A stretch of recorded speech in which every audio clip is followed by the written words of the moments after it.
तो गाइस 1 जून से असुर 2 का वेब सीरीज स्ट्रीमिंग होने वाला है। तो मैंने सोचा तो क्यों ना असुर में जो, क्योंकि 3 साल पहले असुर आया था वो भी उट सेलेक्ट में, तो उसकी जो कहानी है वो बहुत लोगों ने देखने के बावजूद भी भूल चुके हैं। तो गाइस मैंने सोचा कि क्यों ना असुर का एक रिकैप हो जाए कि असुर में ऐसा क्या हुआ था जो कि असुर 2 सीजन आया है, अब उसमें क्या क्या होगा। तो असुर में क्या क्या हुआ था उस बारे में हम डिस्कस करते हैं। तो लेट्स स्टार्ट इट। कहानी स्टार्ट होती है 11 साल पहले वाराणसी में, जहां पर एक पंडित अपने बेटे को लेकर एक पूजा की तैयारी कर रहा होता है। घर लौटते वक्त उसी पंडित की नाव में मौत हो जाती है और उसका बेटे को जरा भी पछतावा नहीं होता है कि उसके बाप की मौत हो गई है और वो अघोरी के पास चले जाता है।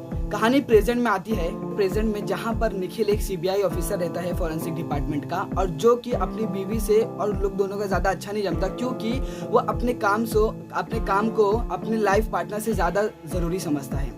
एक बंदा आता है उसके पास, क्योंकि इंडिया में एक लाश मिली हुई होती है और उसका एक पहले से ही कोऑर्डिनेट उसके मोबाइल पे एक मैसेज आता है और वीडियो भी आता है कि कोई एक आदमी उस औरत को जानलेवा हमला कर रहा है और उसे मार रहा है।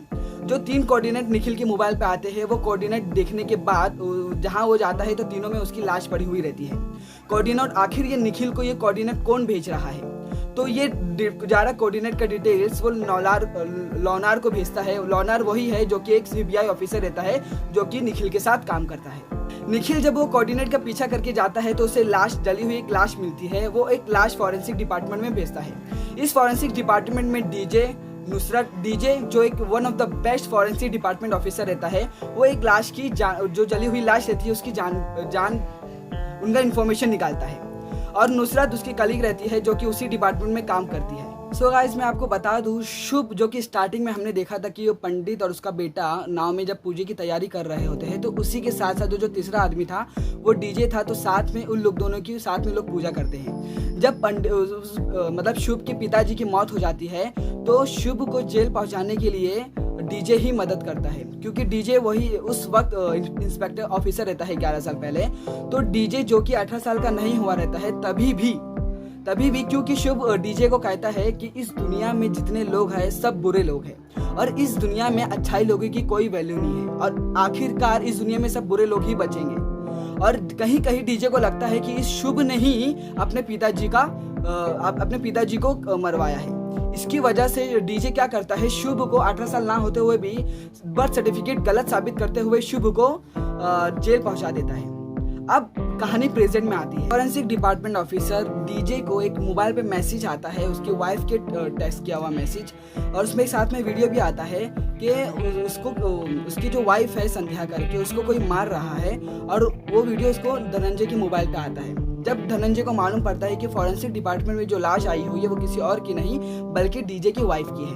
जब जांच पड़ताल में पता चलती है तो उसे पता चलता है कि डीजे को कि उसे मारा गया है और उसका जो धनंजय की वाइफ संध्या को मारा हुआ है उसका उस वीडियो में उस कातिल का चेहरा भी रहता है, लेकिन वो मास्क पड़ा रहता है।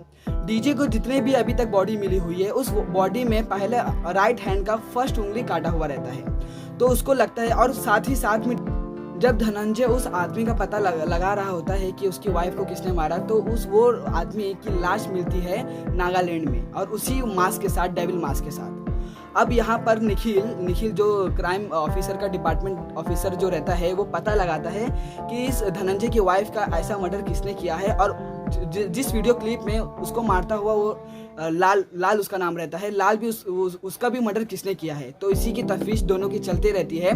बाद में जब निखिल को मालूम पड़ता है कि ये इसका जो संध्या का जो मर्डर है, किलर है, वो डीजे है, क्योंकि संध्या का जब उस लोग रिपोर्ट निकालते हैं तो उसमें मालूम पड़ता है कि संध्या ने एक बार अपना अबॉर्शन भी कराई है। और जब ये सवाल डीजे से पूछा जाता है तो डीजे कहता है कि उन लोग दोनों की शादी की जो माहौल है वो अच्छा नहीं चल रहा था।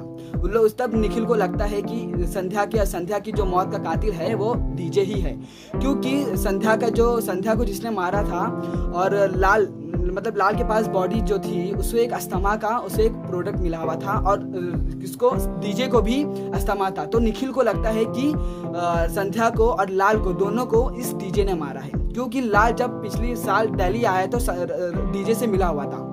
तो कैश सॉल्व यहाँ पर हो जाता है। निखिल को पता चलता है कि इस संध्या को डीजे ने मारा है। सारे प्रूफ को मद्देनजर रखते हुए डीजे जेल में चला जाता है। अब एक हफ्ते बाद अब डीजे यहाँ पर जेल में एक चौक और एक पेंसिल मांगता है, क्योंकि डीजे को लगता है कि उसे कोई फंसा रहा है, क्योंकि डीजे पूरा विश्वास के साथ बोलता है कि उसने ये मर्डर नहीं किया है, कोई से फंसा रहा है। इसलिए वो जेल में बैठ के ही अब चौक से अपने कातिल का एनालिसिस करता है कि वो कौन उसे फंसा रहा है। अब यहाँ पर निखिल को वापिस से वही 3 मैसेज आते हैं, कोऑर्डिनेट आते हैं 3 इलाकों के, कोलकाता, दिल्ली, गुरुग्राम। वहाँ पर जब ये 3 कोऑर्डिनेट वापिस से वो नौलार को भेजता है तो वहाँ पर 3 बॉडी मिलती है। अब डीजे जो कि जेल में बैठा हुआ है, तो ये 3 लोगों के जो मर्डर है वो किसने किया है। कहानी आगे बढ़ती है और हमें दिखाया जाता है कि जब निखिल अपने मोबाइल में आए हुए कोऑर्डिनेट का जब पीछा करता है, तब मालूम पड़ता है कि उस जो लाश मिली हुई है वो तीनों जगह पे, कोलकाता, दिल्ली एंड गुरुग्राम, उस जगह में जो लाश मिली है वो तीनों लोग अच्छे लोगों की लाश मिली हुई है। मतलब उन लोगों ने बहुत ही अच्छे लोग थे वो, और उन्होंने बहुत सारे दान किए हुए हैं। तब निखिल को ये थोड़ा क्लिक होता है कि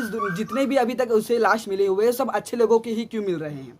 अब बाद में गाइज हमें मालूम पड़ता है कि यहाँ पर निखिल भी अब किडनैप हो जाता है। अब किलर निखिल के जरिए लोगों का मर्डर करवाया होता है। अब लोगों का मर्डर का जांच करने के लिए FBI को डीजे की जरूरत पड़ती है, इसीलिए डीजे को अनऑफिशियली रिलीज किया जाता है। अब डीजे अपने कलीग लोग के साथ, इंस्पेक्टर लोगों के साथ, अब वो 3 मर्डर कैसे हुए हैं उन लोगों का जांच करता है। और साथ ही साथ यहाँ पर किलर जिस रूम में निखिल को बंद करवाया होता है, उस रूम बैठे बैठे किलर निखिल को लोगों का मर्डर करवा रहा है। और साथ ही साथ किलर उन लोगों का मर्डर करवा रहा है जो इस दुनिया में बहुत ही अच्छे लोग हैं, बहुत ही अच्छा काम किए हैं। अब ये किलर कौन है और ये किलर इन लोगों का क्यों कातिल करने पे तुला हुआ है, तो ये डीजे जो कि इस पूरे जांच में लग जाता है। अब उसको कहीं ना कहीं ये क्लिक होता है कि इस किलर में सारा राज कहीं शुभ तो नहीं, क्योंकि 11 साल पहले शुभ ने भी यही डायलॉग मारा था डीजे को कि इस दुनिया में कोई भी अच्छे लोग नहीं बचे हुएंगे। इसीलिए डीजे क्या कहता है नौलार को कि वो वाराणसी में जाके शुभ का जितना भी डिटेल्स है वो जाके निकाल के आए। और साथ ही साथ इस कहानी में एक और कैरेक्टर है गाइस, वो है रसूल करके। रसूल जो कि इसी FBI डिपार्टमेंट में काम करता है, हैकिंग का। अब यहाँ पर वो तीनों का जितना भी डिटेल्स है, बर्थ सर्टिफिकेट से लेके डेथ सर्टिफिकेट, ये सारा रसूल उन लोगों का निकालता है। और नौलार जाके वाराणसी में शुभ का पूरा डिटेल निकालता है गाइस। सो गाइस, जब नौलार वाराणसी में जाके शुभ का इंफॉर्मेशन निकालता है, जब उसके घर पे जाके पता चलता है कि नीलकांत नौलार को बताते हैं कि जो शुभ के पिताजी थे, वो शुभ के जो पिताजी थे अपने बेटे को वो देव की तरह पालना चाहते थे। इसीलिए क्या चाहते थे शुभ के पिता रामचंद्र जी, वो चाहते थे कि वो शुभ जो है वो देवों के नक्षत्र पे चले। इसीलिए पिताजी रामचंद्र जी थे वो प्रेगनेंसी में ही अपने बीवी के प्रेगनेंसी को ही कंट्रोल करना चाहते थे। नीलकंठ, शुभ के दादाजी नीलकंठ नौलार को कहते हैं कि उसके पिता वो एक कहानी बताते हैं जो कि इंडियन मिथोलॉजिकल के हिसाब से अदिति और दिति जो कि ऋषभ किश के दोनों बीवी थे, उनके जो बेटे थे, दिति के जो पुत्र थे वो देव बन गए, और अदिति के जो वक्त से पहले ही पैदा हो गए थे वो बन गए थे, शैतान बन गए थे। इसी हिसाब से जो शुभ के पिताजी रामचंद्र चाहते थे कि उनके बेटा देवों के मंथ में पैदा हुए, लेकिन वो वक्त से पहले ही पैदा हो गए थे। और अब जैसे ही वो पैदा हुए और शुभ जैसा ही पैदा हुआ तो उसकी माँ का इंतकाल हो गया। इसलिए जो शुभ के जो पिताजी है जो चाहते थे कि वो देवों के नक्षत्र में चले, लेकिन वो वक्त से पहला ही जन्म ले लिए थे, इसीलिए शुभ के पिताजी उसे असुर मानते थे। और स्टार्टिंग से ही वो असुर उसे अपने बेटे को शुभ को बुरी नजर से चिल्लाते थे, डांटते थे, शैतान करके बोलते थे। और जो कि शुभ भी वैसा था, शुभ में भी बहुत सारी ऐसी पावर थी जो कि वो किताब पढ़ नहीं लेता था, उसको पहले ही उसको इन्फॉर्मेशन उससे सारा मिल जाता था। जो कि उसे साइकोलॉजिकल डॉक्टर के पास भी लेके गए थे। उसे ये भी बोला गया था कि उसे बार बार असुर ना बोलो, क्योंकि बोलने पर भी उसके ऊपर वो असर पड़ जाता है। यहाँ तक कि जब असुर शुभ छोटा था तो वो स्केलेटन को देखता था और स्केलेटन की राइट हैंड की पहली उंगली को तोड़ देता था। किसी भी स्केलेटन को देखता था तो वो राइट हैंड की पहली उंगली को तोड़ देता था। यही नीलकांत जी भी नौलार को कहते हैं कि जब शुभ को जेल में डाला गया था तो उस वक्त आग लग गई थी जेल में, जिसकी वजह से शुभ और शुभ के 2 साथी भी मर गए थे। यही इंफॉर्मेशन लेके नौलार डीजे के पास आता है, लेकिन बीच में रसूल उसे मिल जाता है। रसूल मिलता है कि रसूल कहता है कि चलो मैं तुम्हें निखिल के पास ले चलता हूँ, डीजे के पास ले चलता हूँ। इसी तरह लोग गाइस साथ में जाते हैं। तो यहाँ पर दूसरी तरफ गाइस डीजे और उसकी कलीग नुसरत निखिल का पता लगा रहे हुए थे कि निखिल आखिर है कहाँ पर। और यहाँ पर निखिल जो कि एक रूम में बंद हुआ रहता है, किलर उसके जरिए सारे मर्डर करवा रहा है। और साथ ही साथ में किलर ने 3 लोगों को कैदी बनाया हुआ है, एक रूम में बंद किया हुआ है 3 लोगों को, जो कि बहुत ही हसीन हस्तियां है, जो कि बहुत ही फेमस है और साथ ही साथ अच्छे लोग भी हैं। तीनों को एक रूम में बंद करवाया है और उस रूम में एक ऑक्सीजन ऑक्सीजन टाइमर लगाया हुआ है। जैसे ही वो टाइम कम बंद हो जाएगा, उस रूम में से ऑक्सीजन चला जाएगा और तीनों लोग की मौत हो जाएगी। इसी तरह किलर निखिल को कहता है कि अगर उन तीनों में ऑक्सीजन चला गया तो साथ ही साथ ऑक्सीजन टाइमिंग अगर कम हो गया तो तीनों जन मर जाएंगे। अब किलर निखिल को कहता है अगर तुम्हें उसे बचाना है तो तुम्हें किसी भी हाल पे अगर उसे बचाना है या फिर अपनी बच्ची को बचाना है, क्योंकि किलर के हाथ में उसके बच्ची का भी कंट्रोल था, निखिल की बच्ची का भी कंट्रोल था।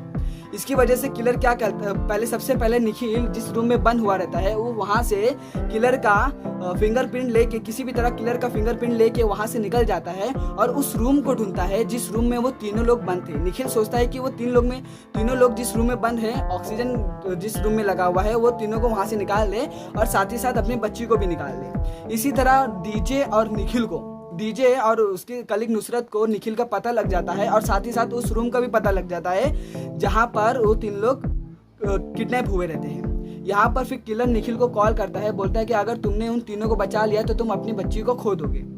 इसी तरह निखिल क्या करता है, अपनी बच्ची की परवाह ना करते हुए वो तीनों रूम में, उस रूम में जो तीनों लोग बंद हुए रहते हैं वो 3 को खोलने की कोशिश करता है। और उस रूम में जो 3 लोग थे गाइस, उस रूम में भी लोग क्या सोचते हैं कि अगर इस तीनों का ऑक्सीजन इस रूम में यूज हो रहा है तो एक को मरना होगा। तो तीनों लोग उस रूम में जो थे गाइस, वो भी अपने लिए झगड़ा करते हैं कि सबसे पहले तू मर जा, अगर तू मर गई तो हम दोनों को ऑक्सीजन बांट दिया जाएगा। मतलब जितना ऑक्सीजन कम होगा उतना ही ज्यादा सेक्रीफाइस इस रूम में उन लोग कर सकेंगे। उस रूम में भी तीनों लोग का झगड़ा चालू हो रहता है कि सबसे पहले कौन मरेगा। तो ये जब बात अपने पे आती है गाइस, तो लोग अच्छाई और बुराई नहीं देखते हैं, लोग सिर्फ अपने बारे में देखते हैं कि मैं सबसे ज्यादा जीऊं, मैं इस जिंदगी में सबसे ज्यादा जीऊं। तो गाइस दूसरी तरफ जब नौलार रसूल के साथ यहाँ पर डीजे को सारा इन्फॉर्मेशन शुभ के बारे में बताना आता है, तो जब लोग गाड़ी में बैठे रहते हैं गाइस, जब रसूल शुभ के बारे में निखिल से पूछता है तो निखिल ये सारा सब बताता है और शुभ के ये रसूल के हाथ में देखता है कि उसका हाथ जला हुआ है।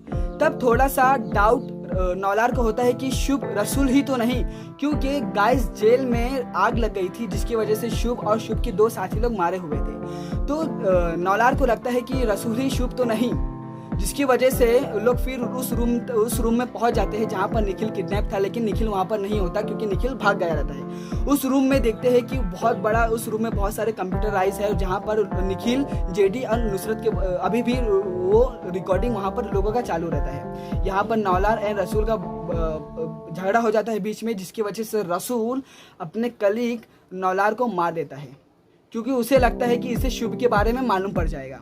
और यहाँ पर निखिल अपनी बेटी को ना बचाते हुए उन तीनों लोगों को बचा देता है, जिसकी वजह से उन तीनों में भी एक वहाँ पर गन भी रखी हुई होती है। तो उन तीनों में से एक जन की मौत हो जाती है और सिर्फ एक ही दो बाहर निकलता है। जैसे ही 2 बाहर निकलते हैं उस ऑक्सीजन रूम के बाहर, तो एक औरत रहती है उसके अंदर, वो अपने दूसरे आदमी को मार देती है, जिसकी वजह से सिर्फ एक ही बचता है। और यहाँ पर निखिल भी, जो कि अपनी बेटी की परवाह ना करते वो तीनों को बचाता है, वो भी अपनी बेटी खो देता है। लास्ट में गाइस ये मालूम पड़ता है कि निखिल अपनी बेटी को खो देता है और साथ ही साथ अपनी बीवी को भी खो देता है, क्योंकि निखिल ने अपनी बेटी की ना परवाह करते हुए अपनी जॉब को इम्पोर्टेंट माना। और साथ ही साथ डीजे ने भी अपने सस्पेंड हो जाता है वो, क्योंकि उसने उसके प्रोफेसर की बात नहीं सुनी होती है। शुभ जेल में बैठा हुआ था तो उसने अपने विचारों के साथ लोगों को भी अपनी तरफ कर लिया हुआ था।